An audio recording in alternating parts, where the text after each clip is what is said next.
Paz do Senhor, irmãos. Vamos dar início ao nosso estudo de hoje, a nossa escola dominical, na lição número 10, e vamos continuar com o tema Os ataques contra a Igreja de Cristo, a sutileza contra a prática da mordomia cristã. E antes de iniciarmos, eu vou pedir à igreja para ficar de pé e vou pedir à irmã Rosália para iniciar com uma oração, por favor. Nosso bendito Deus, nosso Pai, queremos dar graças por podermos estar mais uma vez na tua casa reunidos, Senhor, para ouvir a tua palavra e aprender mais de ti com esse estudo, Senhor.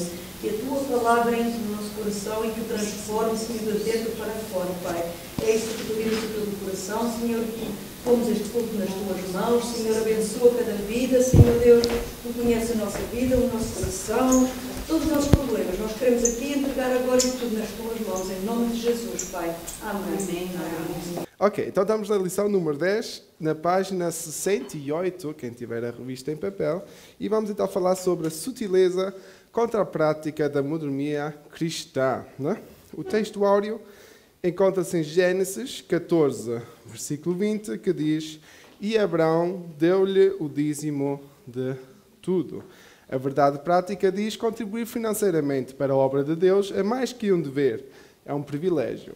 É a expressão de gratidão ao Pai por todas as suas bênçãos dispensadas. E vamos abrir a Bíblia juntos em Gênesis 14, 17 a 20, que é a leitura bíblica em classe, que diz: Perdão. E o rei de Sodoma saiu-lhes ao encontro, depois que voltou de ferir a Quedorlaomer e aos reis que estavam com ele, no vale de Savé, que é o vale do rei. E Melquisedeque, rei de Salém, trouxe pão e vinho, e este era sacerdote do Deus Altíssimo. E obedeceu e disse: Bendito seja Abraão, do Deus Altíssimo, o possuidor dos céus e da terra. E bendito seja Deus Altíssimo, que entregou os teus inimigos nas tuas mãos, e deu-lhe o dízimo de tudo. Amém? Então nós vamos hoje entrar na área da mordomia cristã, e quando nós falamos da mordomia cristã, nós falamos também da maneira, né? A palavra mordomia quer dizer administração, né? É a maneira como Deus quer que nós administremos a sua obra nos tempos atuais. E para isso nós vamos ter que ir ao Velho Testamento, vamos ter que ir ao Novo Testamento, e vamos também falar sobre certas doutrinas que se têm levantado na igreja, que são uma má interpretação da mordomia cristã para nós, e má interpretação da Bíblia nesse aspecto, ok? Vamos introduzir, então, na introdução que diz: Nesta lição abordaremos a doutrina bíblica da mordomia cristã. Há muitos equívocos, incompreensões, distorções em torno dessa doutrina. Isso tem feito com que essa tenha sido maliciosamente rejeitada e combatida por parte de muitos.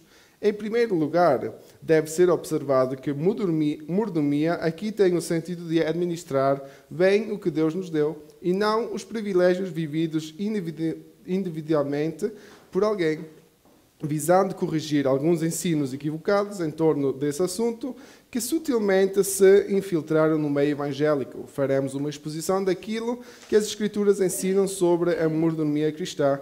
Por outro lado, veremos também como muitos maldosamente transformaram esse ensino numa prática de barganha. Entretanto, também mencionaremos que os que se posicionam contra a prática do dízimo usam esses estereotipos como justificativa para a sua infidelidade. Finalmente, mostraremos que a prática do dízimo e das ofertas, longe de ser um fardo, é expressão de gratidão por parte do cristão que se sente agraciado por Deus. Ok? Então nós vamos ver.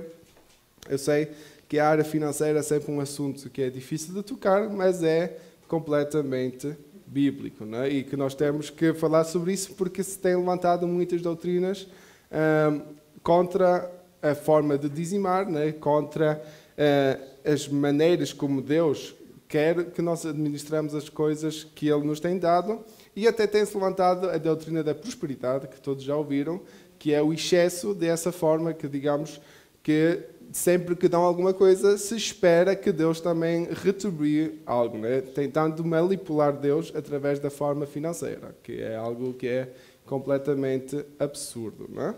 Porque não é porque nós pagamos alguma coisa à igreja que Deus nos vai dar mais ou menos, não é? Não é o dinheiro que influencia. Mas vamos perceber isso melhor durante as lições, no primeiro tópico que diz: concedendo o evangelho da barganha ou da troca. Se formos usar outra palavra. Ponto 1. Dízimos e ofertas como moeda de troca. Infelizmente, o ensino bíblico da mordomia cristã tem sido desvirtuado e distorcido. O que é uma doutrina genuinamente bíblica tem se transformado numa prática de barganha. 2 de Pedro 2,3, e vou pedir à irmã Benilda para abrir. 2 de Pedro, capítulo 2, versículo 3. E por avareza farão de vós negócio com palavras fingidas, sobre os quais já de largo tempo não será tardia a sentença e a sua perdição não os imitam. Obrigado, irmão.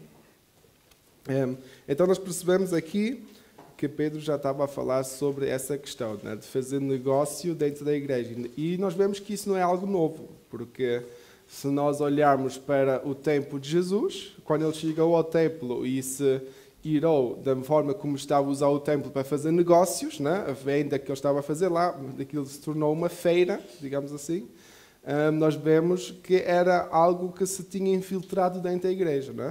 A igreja perdeu o foco, o templo perdeu o foco, que era de adorar a Deus, mas o foco se tornou em fazer negócio. E infelizmente isso continua até ao tempo de hoje em certas doutrinas e certas formas que algumas igrejas estão a praticar.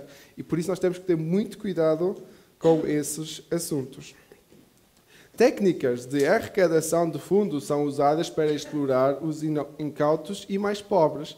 Vale de tudo. E o que é pior, tudo em nome de Deus e da fé. Através das médias, as pessoas são abordadas a toda hora com mais pedidos e apelos por dinheiro. A promessa sempre é a mesma. Dê tudo o que você tem para receber em troca muito mais daquilo que você ofertou. Nesse jogo de troca, vale até mesmo colocar Deus contra a parede. Alegam que, se Deus não der o que alguém negociou com ele, então deixa de ser Deus. É a velha técnica da famigerada ou famosa teologia da prosperidade. Né? E isso é um absurdo completo. Né? Dizer, pôr Deus entre a espada e a parede e dizer: Deus, eu dei-te isto tudo, eu dei-te a minha casa, o meu carro, os meus bens todos. Se tu és Deus, tu vais duplicar isso. Mas isso é completamente absurdo, não é? Porque Deus nem estava no primeiro ato, quanto mais no segundo. Não é? Por isso Deus não vai devolver nada, porque Deus não pediu nada disso. Não é o exemplo, se nós formos ver, por exemplo, o exemplo de Jó, não foi Deus que pediu a Jó alguma coisa. Deus permitiu com que o inimigo tirasse. E depois ele recebeu o dobro, no fim. Por causa da fé que teve, não foi por causa das ações que Jó teve. Não é? Por isso nós temos que saber distinguir isso. Não é? Claro que a palavra também diz que nós devemos de provar a Deus nessa área, não é? Mas é numa questão de confiança em Deus, numa questão de fé, não é numa questão de eu vou dar tudo aquilo, não é? Mais do que tenho, na expectativa de receber de Deus, não é? Porque não é assim que funciona. Nós não manipulamos Deus. Por isso essas doutrinas são muito, muito perigosas. Não é? Infelizmente, muita gente cai nisso porque muita gente está em necessidade e tem uma certa esperança. Não é? E porque esses pregadores têm uma certa, uma certa forma de pregar como que as pessoas possam acreditar. Não é? Mas o inimigo também sabe imitar aquilo que vem de Deus, infelizmente. Não é? O inimigo sabe, e por isso é que Jesus também avisou dos falsos mestres que se iam levantar. Não? Temos que ter isso em mente. Vamos ao segundo ponto, que diz dízimos e ofertas como práticas legalistas. Okay? Outro efeito colateral do Evangelho da barganha está no fato de que ele é legalista. Isso quer dizer que torna a prática do dízimo e das ofertas algo meritório. Essas práticas tornam-se fatores fundamentais para a salvação. Quando elas são consideradas meritórias, a salvação deixa de ser pela graça para se tornar pelas obras. Né? Quando nós falamos do mérito, quer dizer que nós merecemos, né? Nós estamos a fazer as coisas e nós é que recebemos a honra por aquilo que estamos a fazer. E isso é completamente antibíblico, porque se há alguém que recebe a honra, é sempre Deus. Toda a honra e toda a glória seja Ele, mesmo quando nós estamos a dizimar. Mas se eu vou dizimar pensando que eu sou melhor do que os outros, estou a pecar. Deus nem vai receber essa oferta, não é? Deus nem vai receber essa oferta. Porque nós não somos salvos pelo dinheiro que colocamos numa caixa. Nós não somos salvos porque ajudamos as senhoras a passar a passadeira na estrada. Nós não somos salvos porque estamos a tomar conta de crianças. Nós somos salvos pela graça. Não é mérito nosso, é pelo sacrifício de Jesus na cruz. Não é? Claro que nós temos esse texto bíblico, as obras e a fé têm que andar juntos, não é? Porque a nossa fé vai nos levar a fazer certas coisas. E nós vamos dizimar porque temos fé que Deus está no controle de tudo, não é? Mas nós não vamos dizimar porque queremos que Deus faça a nossa vontade. E isso é completamente absurdo, não é? Se nós temos fé, nós dizimamos e ofertamos. Amém. Amém, porque é aquilo que Paulo também diz em Romanos, não é? É interessante porque Paulo era aquele que apelava muito à graça, mas ele diz, não é? Que a lei se concretiza através da graça e do amor. Por isso, automaticamente, nós cumprimos a lei se nós amamos o nosso próximo e se percebemos a graça de Cristo para connosco. Não é através das nossas ações. Não é? Isso não é o primeiro caso. Amém. Somos, evidentemente, que essa é uma distorção da verdadeira mordomia cristã. Somos aceitos diante de Deus por causa do sangue que Jesus verteu na cruz do Calvário. Em outras palavras, a salvação não é pelas obras, mas pela graça. E vamos abrir estes textos bíblicos, 2 Coríntios 8, 1 até 4. A irmã Terezinha pode abrir, por favor. E Romanos 3, 28. A irmã Rosália pode abrir, por favor. 2 Coríntios 8, 1 a 4, irmã Terezinha. E Romanos 3, 28, irmã Rosália, por favor. Também, irmãos, fazemos conhecer a graça de Deus concedida às igrejas de Macedónia. Porque no meio de muita prova de tribulação, manifestaram a abundância de alegria e a profunda pobreza deles superabundou em grande riqueza da sua generosidade. Porque eles testemunhou eu, na medida de suas posses, e mesmo acima delas se mostraram voluntários, pedindo-nos com muito rogo a graça de participarem da assistência aos santos. E não somente até aí, irmã. Até aí. Sim, obrigado. Até a 4. Então nós vemos aqui neste texto, primeiro que Paulo foi a Coríntios e pregou sobre a graça de Deus. E a resposta de eles receberem a mensagem foi a generosidade deles. Então nós vemos que há uma conexão entre isso, não é? Se nós somos bênção, Deus vai fazer com que o povo abençoe. Não é? E isso não é só na questão de Paulo. Não é? Paulo era missionário, ele dependia daquilo que recebia das igrejas. Mesmo se ele mais tarde também diz que ele não precisa do dinheiro de nenhuma igreja, porque ele trabalhava, né? Ele era um pregador que trabalhava ao mesmo tempo, porque ele fazia as tendas. Né? Ele tinha a sua profissão e continuou a fazer essa profissão. Mas nós percebemos que está conectado. Não é? Nós recebemos de graça e de graça nós devolvemos. Não é? Nós recebemos de graça e de graça nós resolvemos. O que é que isso quer dizer? Nós recebemos tudo de Deus. Se nós formos a ver até mesmo o nosso salário, nós recebemos porque Deus nos dá a vida, porque nos dá a saúde, porque nos dá a força, porque nos dá o ânimo cada dia. Não é? E se não fosse Deus a dar-nos a vida, de quem é que íamos receber o salário? Se não fosse Deus a estar no nosso trabalho, a cuidar dos nossos patrões, a dar administração aos nossos chefes, não é? Por isso é que nós não pagamos o dízimo. Nós devolvemos o dízimo. Devolvemos aquilo que Deus já nos deu. Não é? Se nós fôssemos uma igreja que enviássemos missionários, se não houvesse os dízimos e as ofertas, como iriam esses missionários? Claro, claro.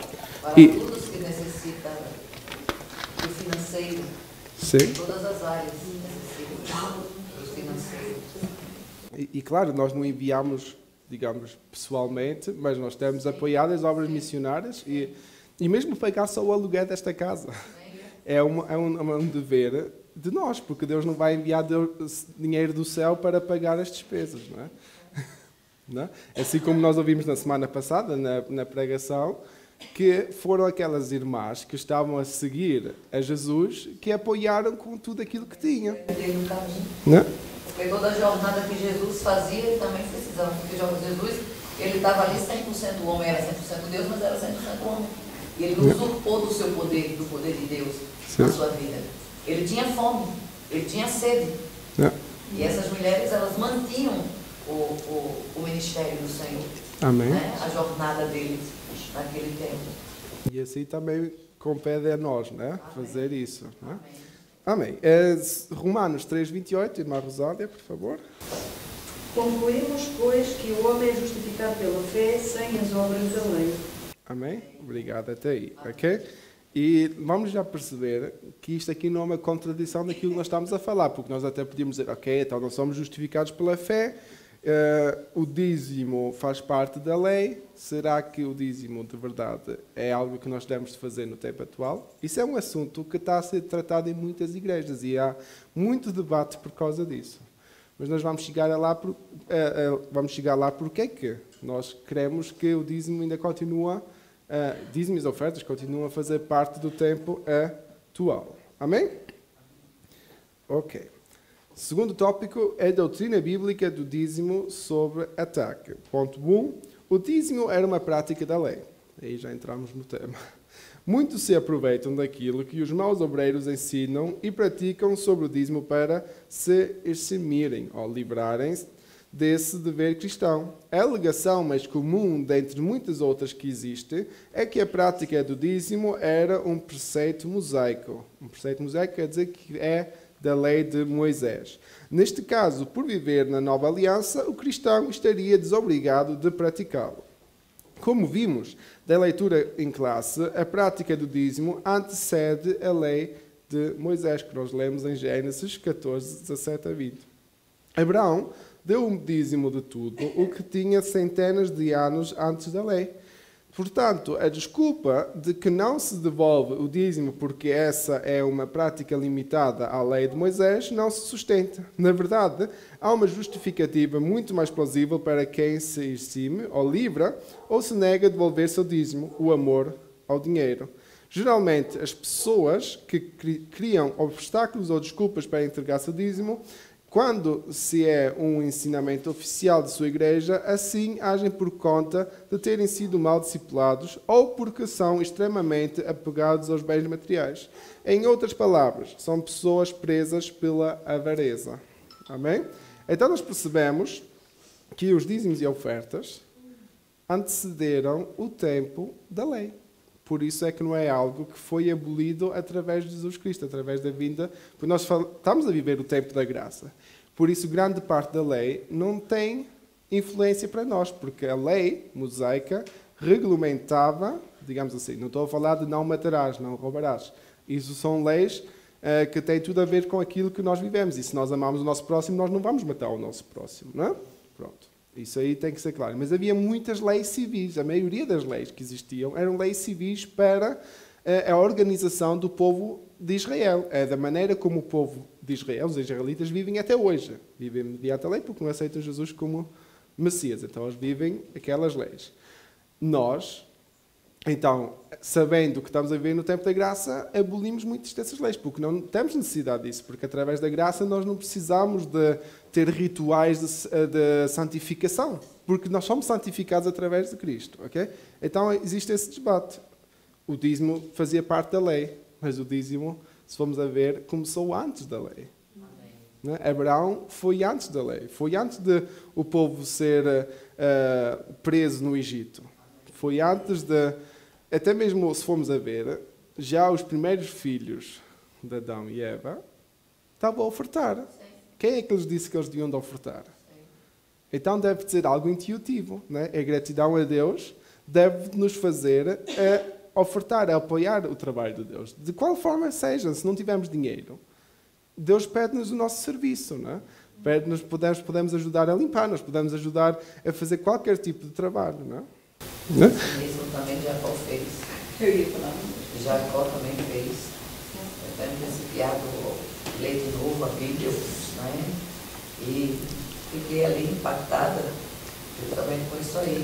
Abraão dando dízimo, Jacó dando dízimo para o Senhor, antes da lei. Sim.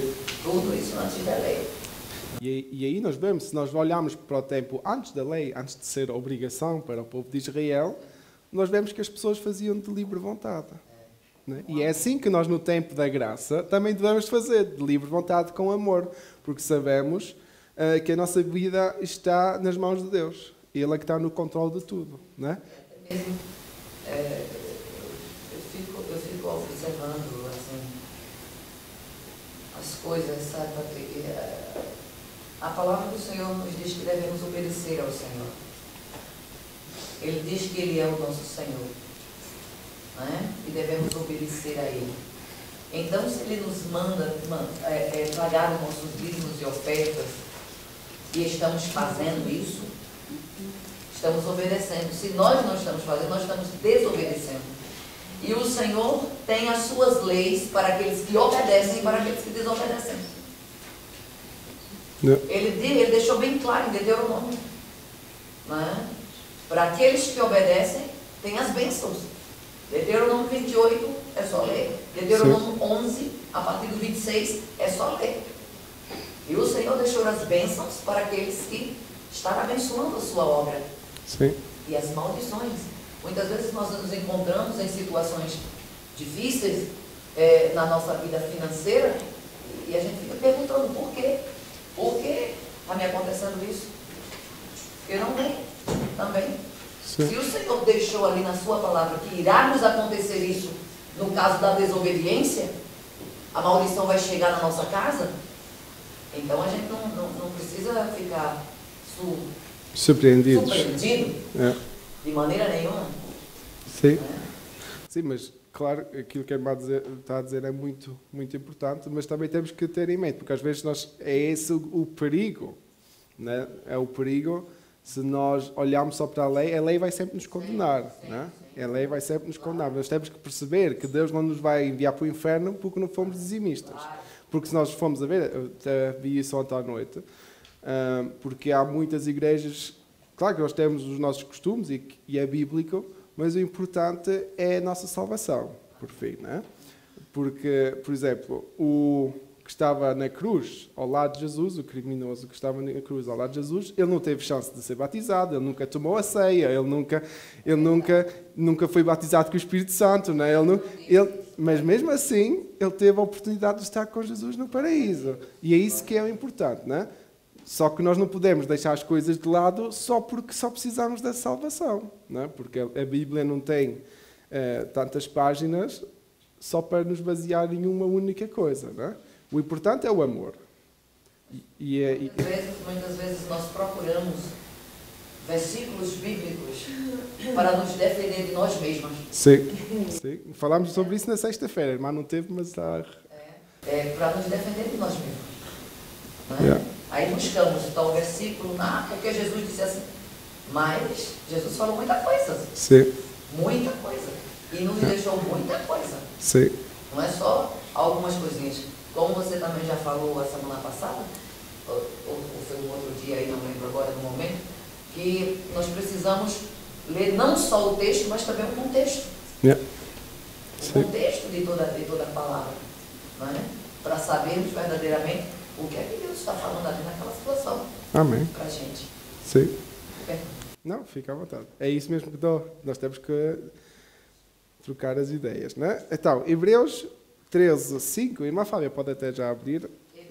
Hebreus 13, versículo 5. Sejam vossos costumes sem avareza, contentando-vos com o que tendes. Porque ele disse, não te deixarei, nem te desampararei. Amém. Obrigado, irmã Fábia. Então, os nossos costumes devem ser sem avareza, sem ganância, sem desejo de ter só o próprio bem, digamos assim, porque Deus vai estar no controle de tudo. Ele não nos vai deixar sós, não é?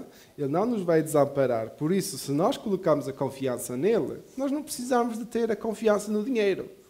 Porque Deus vai ter o controle de tudo. Amém? Segundo ponto. O dízimo como contribuição imposta. Há também aqueles que dizem que não devolvem seus dízimos hoje porque consideram essa uma prática imposta e não uma contribuição voluntária. De acordo com aqueles que assim pensam, não haveria nada no Novo Testamento que respaldaria a entrega do dízimo. Dessa forma, entendem que um fiel deve ofertar quando quer, onde quiser e com o valor que achar mais conveniente. Essa parece ser uma tese bastante piedosa, contudo não resiste nem mesmo a um único princípio revelado das Escrituras sobre o lugar das ofertas no culto cristão. Quando Paulo lembrou à igreja de Corinto que era dever desta cuidar do sustento dos obreiros, ele recorreu ao princípio do dízimo levítico, que diz 1 Coríntios 3, 9, 13. Vocês não sabem que os que prestam serviço sagrado se alimentam do próprio templo e que os que servem ao altar participam do que é oferecido sobre o altar? Evidentemente, o apóstolo Paulo estava falando do sacerdócio levítico. Se esse não era um princípio válido na nova aliança, então por que ele o usou? Como viveria hoje um obreiro que fosse mantido por um crente que esporadicamente devolvesse seus dízimos e ofertas? Não é? Esse ponto é importante, não é? Porque o dízimo é voluntário e ao mesmo tempo é uma obrigação, não é? Porque, como é que eu vou explicar da melhor maneira, não é? Nós temos que fazer com o coração voluntário, mas nós também temos que perceber a responsabilidade que nós temos perante a igreja, não é? E aquilo que Paulo diz aqui em 1 Coríntios 9, 13 é: se o obreiro deve viver do templo, o que quer dizer? Se o responsável deve viver da obra, os que estão ou que pertencem os membros dessa obra têm que também apoiar. Não é? Se nós queremos ter todos um líder que tenha tempo para nós, mas nós não queremos dar tempo ao líder. Amém. Porque se o líder tiver que trabalhar, ele não vai ter muito tempo. Não é? É isso que é a lição aqui que Paulo deixa aos Coríntios. E é o que também fica para nós. Não é? Por isso é uma obrigação e não é. Porque Deus não vai tirar o dinheiro dos nossos bolsos. Não é? E Deus não vai descer do céu e dizer: tu não deste o dízimo, nem... E eu creio que nem é por causa disso que nós não vamos ir para o céu, não é? Porque a salvação não está conectada com o dinheiro, mas está conectado com o nosso trabalho aqui na Terra. Está conectado com como é que nós tratamos ou cuidamos do nosso próximo. Será que nós estamos a fazer com que a obra não funcione porque não estamos a apoiar da maneira que devemos? E é em todas as áreas, não é só na área financeira. Porque nós somos mordomos, não é? Nós somos mordomos da obra de Deus aqui na Terra. Nós somos administradores daquilo que Deus deixou para nós. Desde o primeiro homem, desde Adão. Adão recebeu essa responsabilidade de cuidar da Terra. Em todas as áreas. Não é? Então eu não posso estar a descuidar-me da obra de Deus. Não? Eu não posso estar aqui e ver que as cadeiras estão todas tortas e para mim tanto me faz. As paredes estão todas sujas e para mim tanto me faz. Para não estar a falar só do dinheiro. Não é? Eu não posso estar aqui e ver que a igreja está suja, os banheiros já não foram limpos há mesas e para mim tanto faz. Porque isso faz parte do serviço. Não é? Isso faz parte de nós cuidarmos daquilo que o Senhor nos tem dado. Não é? Também na área privada. Não é? Os pais que têm a responsabilidade de cuidar dos seus filhos. Não é? Deus entregou os filhos aos pais para os pais cuidar deles. Não é? Da melhor maneira. Por isso é que a Bíblia também diz que os pais devem de ensinar aos seus filhos para que quando eles sejam adultos, não é? Quando eles crescerem, eles não se esqueçam daquilo que aprenderam. Não é? E assim é em todas as áreas. Não é? Deus dá-nos uma casa. Não é? Nós estamos todos aqui reunidos hoje. Nós temos a oportunidade de estarmos a falar juntos, de podermos estar a conviver juntos, mas isso tudo tem um custo. Não é? E Deus sabia isso. E Deus sabe isso. Assim como quando teve Jesus, não é? Aqui na Terra, ele ia às casas que o recebiam. Não é? E nós vemos que, por exemplo, o exemplo de Zaqueu, a bênção que foi ele ter visitado aquela casa, não é? Para um homem reconhecer o erro que tinha feito e abençoar depois aqueles que ele tinha prejudicado, não é? E isso só pode acontecer se nós somos fiéis. Amém? Amém? Vamos então, terceiro tópico, porque o tempo, como sempre, corre. A doutrina bíblica da mordomia, isso é uma palavra tão esquisita, mordomia cristã. Ponto 1. Deus, o Criador e provedor. O primeiro princípio básico da doutrina da mordomia bíblica está no facto de que Deus é o Criador e o provedor de tudo. Do Senhor é a terra e a sua plenitude, o mundo e aqueles que nele habitam. Salmos 24:1. O Deus que fez o mundo e tudo que nele há, sendo o Senhor do céu e da terra. Atos 17:24. Tudo o que existe no mundo, incluindo todas as suas riquezas, foi criado por Deus. Tudo de bom que existe provém dele. É Deus, portanto, a fonte de toda e qualquer riqueza que, porventura, o homem venha a possuir. Esse princípio é claramente ensinado por Moisés. Lembrem-se do Senhor, seu Deus, porque é Ele que lhes dá força para conseguir riquezas. Deuteronômio 8:18. Assim, o sábio Salomão sabia que a bênção do Senhor é que enriquece, como diz Provérbios 10:22.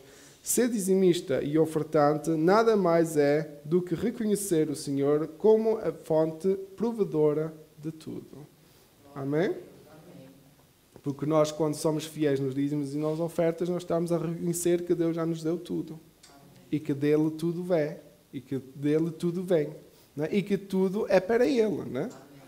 E então, se tudo vem dele e tudo é para ele, nós nem precisamos de estar a discutir sobre esse tema. E se nós formos ver, né, se nós queremos exemplos bíblicos da prática de como a igreja ofertava, é só ler Atos. Amém.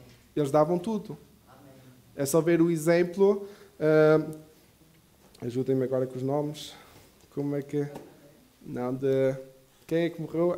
Ananias e Safira. É isso. O exemplo também de quem não obedeceu. Né? De quem mentiu perante Deus. E Pedro disse, não mentistes em mim, mentistes ao Espírito Santo. Né? Então nós fomos a ver, a prática deles ainda era muito mais exigente do que até mesmo os dízimos, porque eles precisavam de apoiar-se uns aos outros. Eles não tinham como ir aos templos, porque eles eram expulsos dos templos. Eles não podiam viver nas cidades, porque nas cidades eram perseguidos. Então eles viviam em tendas, eles viviam fora das cidades, eles tinham que se sustentar de alguma maneira. Não é? Então tudo o que eles recebiam era compartido uns com os outros. Não é esse ponto que nós vivemos hoje em dia, mas nós temos que ter essa mentalidade e essa generosidade de apoiar uns aos outros, de conhecer a necessidade da casa do Senhor e apoiar nas áreas que forem necessárias. É igual se chama dízimo, ou se chama trízimo, ou se chama tudo. Porque isso é algo que Deus coloca no nosso coração. E eu creio que todos aqueles que têm sido fiéis nos dízimos e nas ofertas também têm sido abençoados pelo Senhor. E não é porque nós estamos a fazer para ser abençoados, mas é porque Deus reconhece o nosso sacrifício. Porque Ele sabe muito bem que com esses 10% nós podíamos fazer outras coisas. Talvez podíamos comprar uma roupa, talvez podíamos poupar para umas férias. Mas mesmo assim, nós sendo fiéis, Deus tem-nos dado a oportunidade de comprar uma roupa e de fazer as férias que queríamos fazer.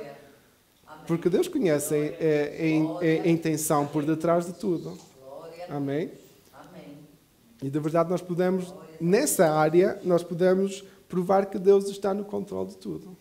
Amém? O coração da Maria Safira, realmente ele estava, quer dizer, por um lado ele quis fazer, mas só foi para se mostrar igual aos outros. E não com a verdadeira intenção, não com o verdadeiro amor de entregar. Eu já uma vez ouvi uma pregação, foi lá em Portugal, em que Deus levou Ananias e Safira naquele momento só para eles não se perderem. Mas o apóstolo Pedro disse o contrário. Ele já está perdido, que foi o Espírito de Satanás que entrou. Não, o problema, pronto, a história de Ananias e Safira é um bocadinho complicado, porque nós pensávamos no tempo da graça que não podia acontecer esse tipo de coisas, não é? O problema começou, Deus não estava interessado pelo dinheiro, como nunca está interessado pelo dinheiro.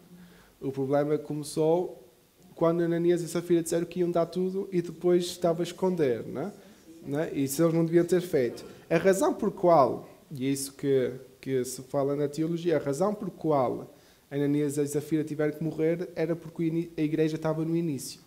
E se a igreja começasse já com esse tipo de problemas, eles não iam aguentar muito tempo. Então Deus teve que, assim como no início, se nós formos ver no Antigo Testamento, no início Deus foi muito mais radical, a chegar ao ponto do dilúvio. Porque Deus sabia que se não fizesse, o mundo ia se perder completamente. Mas para proteger os outros, alguns tiveram que desaparecer. Não é? E isso acontece até hoje, que às vezes pregadores que eram renomeados de repente desaparecem. Ninguém sabe porquê. Mas nós não sabemos o que é que ia acontecer mais tarde, se eles ficassem na posição que tinham. Não é? Por isso Deus sabe como é que faz as coisas. Não é? E por isso é isso que se fala, né? Quando estudamos este texto, e que é a doutrina que nós ensinamos, é que Deus teve que ter aí... A Safira, ela teve a oportunidade de fazer diferente. Ela teve a oportunidade, mas ela não fez. Ela seguiu a mesma linha do esposo. Né? E se fritou também. Se fritou. Obrigado, irmã Fábia. Pronto, mas é verdade, não é? É verdade. Mas isso também é um ensinamento para nós. Não é porque fulano do tal diz que é assim que nós temos que fazer assim. É como ensinam nas escolas hoje em dia. Não é porque o teu colega da escola salta da janela que tens que saltar também. Porque senão vão parar os dois no hospital. Por isso nós temos que ter isso em mente. Não é? Um quer pecar, o outro tem que ser a sua posição, porque a salvação é individual. E aí Deus também não vai dizer só uma só carne, porque eram casados. Né? Aí Deus não vai dizer que... Não, se o marido não quer, a esposa que faça da maneira como Deus quer. E ao contrário também. Não? E ao contrário também. O marido às vezes quer que eu fale certas coisas do meu filho. Tu com as tuas coisas, eu com as minhas. Olha que o dedinho é. Nem para me defender, não vai mentir, não vou não, meu filho. Vou não para te defender, não. Procura fazer as coisas corretas, porque eu quero te defender, mas injustamente. Injustamente, meu tempo desse aí, esse tempo aí, passou. Eu não vou dizer que não pode acontecer, porque eu sou pecadora. Eu sei que eu sou pecadora. Agora, fazer as coisas lucidamente, fazer as coisas assim, consciente que eu estou fazendo, não vou outro lugar. Não. Não é que esse negócio comigo não, meu filho. Pois, obrigado, irmã Fábia. Né? Mas é muitas vezes nessa área que nos falta. E principalmente, digamos assim, isso é entre casal...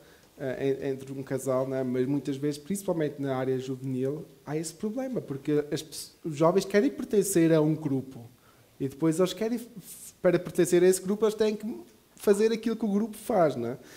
Porque senão automaticamente eles se tornam alguém que não faz parte da sociedade e isso é muito complicado. Por isso nós temos que ter cuidado com os nossos filhos e ensiná-los essas coisas, porque a sociedade está a enganar muito facilmente. Mas é algo completamente normal querer fazer parte do grupo. Ninguém quer ser aquele Zé Ninguém que está ao lado de todos, não é? Isolado, não é? Mas nós, como cristãos, às vezes vamos passar por isso. E as nossas crianças, os jovens, não vão perceber isso muitas vezes. Por isso temos que ensiná-los, porque é muito difícil. É muito fácil cair, é muito difícil manter-se e é muito fácil cair nas coisas do mundo. Porque os outros fazem e os outros... não têm problemas, os pais deixam. Eu acho que vocês todos já ouviram essas frases. Os outros pais deixam, porque é que eu não posso? Não é? Não é? Só Deus para cuidar de nós e de nos dar a sabedoria para ensinar os nossos filhos nessas áreas. Não é? Amém, mas vamos voltar ao assunto. Temos que acabar, não é? O segundo ponto, o homem como dispenseiro e administrador das coisas de Deus. Outro princípio igualmente importante no que concerne a mordomia cristã está no fato do homem ser dispenseiro das coisas que Deus criou. Dispenseiro é alguém que toma conta, né? Esse fato já aparece no início da criação, quando Deus criou um jardim e pôs o homem para cuidar dele. Gênesis 2:15. Para compreender a mordomia bíblica, faz-se necessário saber que somos dispenseiros e administradores daquilo que Deus nos deu. No Novo Testamento, o apóstolo Paulo trata desse assunto na esfera ministerial, que os homens nos considerem como ministros de Cristo e dispenseiros dos mistérios de Deus. 1 Coríntios 4:1, como nós já lemos há pouco. Somos dispenseiros, não somos donos. Isso é importante. Não? Aqueles que trabalham por exemplo, na limpeza ou em alguma área que têm contacto com um patrão, vocês não fazem naquela casa o que querem. Vocês fazem naquela casa o que o vosso dono vos disser para fazer. Ou os que trabalham numa fábrica, vocês não vão fazer de qualquer jeito. Vocês vão fazer de um jeito que o vosso patrão exige. Ou os que trabalham nas obras. Vocês também não vão fazer a parede desta maneira porque para vocês dava mais jeito de ser assim. Não. Vocês fazem a parede da maneira como o dono da obra quer a parede. Não é? E é assim que funciona com Deus. Não é? Nós somos mordomos, nós somos dispenseiros, nós fazemos as coisas da maneira como Deus quer. Porque Ele não disse que eu sou o dono da terra. Ele é o dono da terra, não sou eu. Não é Patrick dono, ou Benildo, ou Delfina. Não, nós não somos donos de nada. Nós recebemos de Deus e cuidamos daquilo que Deus nos tem dado. Em todas as áreas. Em todas as áreas. Amém? Mistério de Deus. Somos dispenseiros e não somos donos. Quando usamos esse princípio para todas as áreas das nossas vidas, experimentamos o cuidado e zelo de Deus. Escrevendo aos contrários, o apóstolo Paulo advertiu que os injustos não herdarão o reino de Deus. Está em 1 Coríntios 6:9. Ele o põe na lista como sendo injustos, imorais, idólatras, adúlteros, efeminados, homossexuais, ladrões, bêbados e avarentos. 1 Coríntios 6:10. A avareza também é um pecado gravíssimo. O avarento será excluído do céu. O apóstolo advertiu a Timóteo que o amor ao dinheiro é a raiz de todos os males. 1 Coríntios 6:10. 1 Timóteo 6:10. Obrigado, irmã Fábia. Então nós percebemos, não é? É bom não ser donos de tudo. Porque os irmãos, aqueles que vivem... Eu vou contar uma experiência. Né? Os irmãos sabem que nós compramos casa alguns anos atrás. Né? E quando alguém compra casa, a casa é nossa. Nós temos que cuidar de tudo que está dentro daquela casa. Alguns dos irmãos devem viver, têm um senhorio sobre vocês. Né? Que vocês vivem em aluguer, né? No aluguer. Se alguma coisa estragar, quem é dono tem que tomar conta daquilo que estragou, tem que cuidar, reparar, pagar as faturas. Não é? É tudo muito caro, mas é tudo a responsabilidade do dono. Se vocês que vivem em aluguer, se alguma coisa estragar, o que é que vocês fazem? Senhorio, olha aqui, a torneira está a pingar já há 3 semanas, isto aqui não fica melhor, o senhorio paga. É bom nós sermos só dispenseiros. Porque se alguma coisa não funcionar neste mundo, temos que só pedir a Deus. Deus, isto não está a funcionar, cuida daquilo que é teu. Não é? É isso que é a grande diferença que nós temos que perceber. Por isso é que nós não somos donos do mundo. Nós só somos mordomos do mundo. Porque quem cuida é Deus. E Ele é que é responsável. Se alguma coisa não funcionar bem, Deus é que é aquele que tem que tomar a responsabilidade. Não é? Isso é um exemplo fácil, não é, para nós compreender, mas é por isso que nós somos mordomos. Porque se nós fôssemos donos, nós é que tínhamos que salvar o mundo. Mas é Deus que salva o mundo, não somos nós. Nós só temos que cuidar da melhor maneira e quando virmos que não dá, pedir a Deus. Porque Ele é que é o responsável por tudo. Eu tiro muito antes mesmo de eu ter saído do restaurante, né? Você sabe, eu fui 22 anos garçonete e nesse último local que eu trabalhava, depois que eu aceitei o Senhor, sim, eu comecei a pedir a Deus um outro trabalho, um outro lugar para trabalhar. Eu já não suportava mais trabalhar ali. Mas o Senhor ainda tinha um tempo comigo ali naquele lugar. E eu comecei a procurar trabalho. E chegou alguém na minha casa, uma missionária. Ela disse, ela não sabia que eu estava procurando trabalho. Ela disse, Deus manda te dizer que tu não procures trabalho, porque o teu tempo ali ainda não terminou. Eu digo, porque não terminou? Aquele lugar triste é para mim. Né? Um lugar totalmente diferente da vida qual hoje eu levo. Mas o que era que o Senhor queria fazer? Trabalhar na minha vida, porque antigamente era eu que mandava no meu chefe. Eu mandava em tudo e queria continuar, mesmo na presença do Senhor, eu queria mandar em tudo. Aí o Senhor disse, não. Aí começou, né? Não, você vai fazer assim, você vai fazer assim. Quando eu comecei a obedecer o testemunho interior, falando comigo, não, você vai atender aquilo que ele está te mandando fazer. Depois, eu comecei a fazer esse tipo de coisa. Foi que a minha porta se abriu. E depois eu vim entender o que era que o Senhor ainda tinha na minha vida, naquele lugar. Mostrar para mim que o dono da casa, mesmo troncho de onde que fosse, era ele, não era eu. Eu era ali simplesmente a dispenseira. Não a Amém. Digo glória a Deus. Amém. E assim todos nós já creio que passamos por situações parecidas, não é? Em que quando nós reconhecemos a posição que Deus nos deu, nós percebemos então também porque é que Jesus disse que o nosso fardo é leve. Porque se nós percebemos que a responsabilidade é de Deus e que nós só temos que cuidar da nossa parte, que é aquilo que Deus nos entrega às nossas mãos, a vida torna-se mais fácil. Mas nós muitas vezes tentamos cuidar daquilo que é de Deus. Não é? Fazer o trabalho de Deus. E nós nunca vamos conseguir, porque nós não temos a capacidade para isso. Não é? Nós não temos a capacidade para isso. Amém. Mas vamos à conclusão. São 10h58 e em 2 minutos terminamos. Vimos nessa lição a doutrina da mordomia no contexto bíblico, tanto do Antigo quanto no Novo Testamento. Vimos que a doutrina da mordomia é bíblica e, como tal, deve ser exercida por cada crente fiel a Deus. Dentro desse contexto, mostramos que a prática do dízimo e das ofertas é fundamentada em princípios bíblicos imutáveis e, como tal, deve ser observada e obedecida pelo crente que é fiel a Deus e que sente gratidão por tudo aquilo que Deus fez por ele. Entregar o dízimo e ofertar na obra de Deus são privilégios dispensados aos que são membros do corpo de Cristo. Amém? Amém. E assim chegamos ao fim desta lição. Daqui a 2 semanas, se Deus permitir, teremos então a lição número 11 e vamos falar sobre a sutileza das médias ou das redes sociais. Amém?